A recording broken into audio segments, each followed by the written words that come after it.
There are two kinds of people in this world. Either you're doing things you know you shouldn't, or you're not doing things you know you should.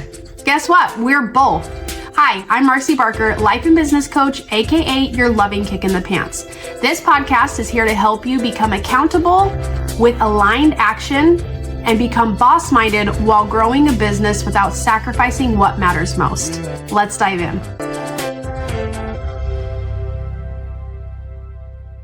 Good morning, my beautiful people. Welcome to your loving kick in the pants. I'm excited to share a really simple thing with you to increase your productivity, and I've been helping a lot of my clients with it, and it's been helping me as well. So if you're here listening to this podcast, it's because you want to take accountability, you want to take action, you want to make sure that you're doing what you know you're supposed to do. So in this podcast today, I want to share just a quick tip or training hack, whatever you want to call it. It's going to increase your productivity.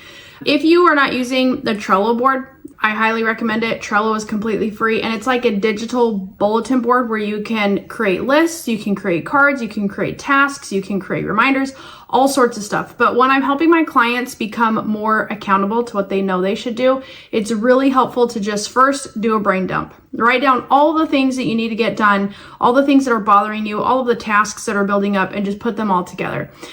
When you're doing this, either in Trello or a notebook, the release of things from your brain to your paper can already help you feel more at peace. And it's going to be a really great thing for you to put some things down that maybe you've been procrastinating taking action on just because you're kind of scared to name it that you need to do it. So the very first thing that I want you to do is just do a brain dump. Get everything out of your head and give yourself some mental clarity to start prioritizing now that it's all out of your head. Now, the next thing that you can do is set up 3 different lists in Trello. You can also do this on paper. It's going to be a little bit more time consuming on paper, but you can put high priority, medium priority, and low priority. And with my clients, depending on their personality and how they like to work, I tell them do not put more than 5 different tasks in each of these lists, high, medium, and low. And by doing that, it puts to the forefront what we want to take action on first, and it helps us release all of the other tasks so that we can start to take action. After you have 5 things in medium, in high, medium, and low, now it's time to take action on those first 5. Now, if you have 5 different tasks that you want to do, prioritize them, 1, 2, 3, 4, and 5. Sometimes these are time sensitive, and sometimes it's just all the things need to get done. But if you can prioritize them and what's the easiest or what's the most important, what's the highest priority, then it's going to be easier for you to take action. Now, after you get those first 5 things done, if you cannot get them done in a day, guess what? You need to break them up and make them even smaller. And this is really common. If you're working on a project or an event or an email sequence or something, right now, I need to send out an email sequence to my local list. So instead of saying I'm going to send out 7 emails today, I might break those up into 7 different tasks and put the first 5 on the high priority list. And then it's a piece of cake to get one done at a time. So with your high priority, make sure that they are small enough that you can tackle them in a day. And after you get your top 5 high priority done, guess what? You move them to a done list, and it feels really, really good. Now you have your medium priority and your low priority, and you have the rest of your tasks in your brain dump. Guess what? Every time that it's time to reprioritize your high, medium, and low, you get to decide. You get to decide if what comes next for you, if you need to reorder things, if things have come up, or some things are just irrelevant now. And that's the beauty of really recognizing that you're the boss and you get to pick and choose. Hey, my beautiful people. If you're loving these episodes, you'll want the full experience. I've bundled both of my books, The Accountability Code and Becoming Boss-Minded, into one powerful package. You'll get instant access to the audiobooks and ebooks so you can learn and grow anytime, anywhere. Head to bossminded.com and grab the book bundle now. It's the perfect way to stay inspired between episodes. All right, let's dive back in. Now, one of the things that I like to do is ask 3 different questions when it comes to high priority tasks. The first one is, does this task move you closer to your goal for the month? And if it does, you're on the right track. If it doesn't, it's probably not high priority, and we have to figure out why you feel or think that it is. The second thing is ask yourself, is this something only I can do, or is this something that I can hand off to somebody else who is perfectly capable of doing it?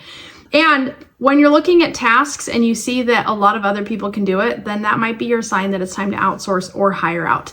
The third thing that I like to ask my clients is, does this align with your energy and what you're able to do today? Because I don't know about you guys, but I've been tracking my cycle for years now, and knowing the natural cycle or my natural tendencies based on my energy and my mood, like there's some things that I'm excited to get done, and there's some things that I'm like, no, I don't want to do this. Like with podcasting, sometimes I have to record a podcast because it's due. And then other times I'm like, I'm in the best phase of my cycle. I'm going to bulk record my podcast because it feels better that way. So with your tasks, I want you to ask yourself again, in your top priority, your high priority, does it move you closer to the result that you want? Are you the only one that can do it, or can you outsource it? And is it aligning with your energy and your capacity? The last one is a little bit tricky because sometimes in business, like our businesses don't care if we're in the mood or not. And that's why I still like having things on a Trello board, because if you move it into your high priority, sometimes that's the little kick that you need to just get it done anyway. But also if you break it up into small enough tasks, then it's going to be easier to tackle. But if you feel like it's a really big project and you're not feeling motivated to do it, then that's resistance that has to be addressed. And guess what? The accountability code can help you address that resistance too. So what I want you to do before I keep talking and make this a really long podcast, I just want you to use those 3 things when it comes to productivity. If you feel like, okay, my podcast comes out on Wednesday. If you're listening to this and you're like, okay, it's Wednesday and I don't feel like I've been super productive, take 5 minutes to set this system up. Just brain dump and then high, medium, and low, and go from there. Because I promise you that when you get it all out of your head and down on paper or a digital bulletin board, it's going to be easier to take action. And nothing is more satisfying than moving stuff from your high priority list to the done list.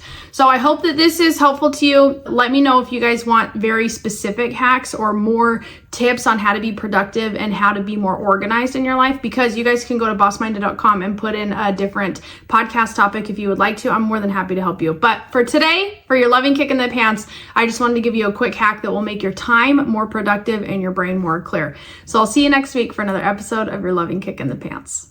Thanks for tuning in, friend. If this episode gave you value, don't just keep it to yourself. Share it with someone in your circle who's ready to wake up, show up, and grow their business without sacrificing what matters most. When you do, you're not just helping them, you're building your network of like-minded leaders. And I'll say this plainly, leaving a kind review matters more than you know. It helps more people find the show and it keeps the momentum going. So pause for a moment and please drop that review. Lastly, if there's a topic you want me to cover, I want to hear from you. Reach out, because this podcast is for you and I'm here to serve. Until next time, stay boss-minded.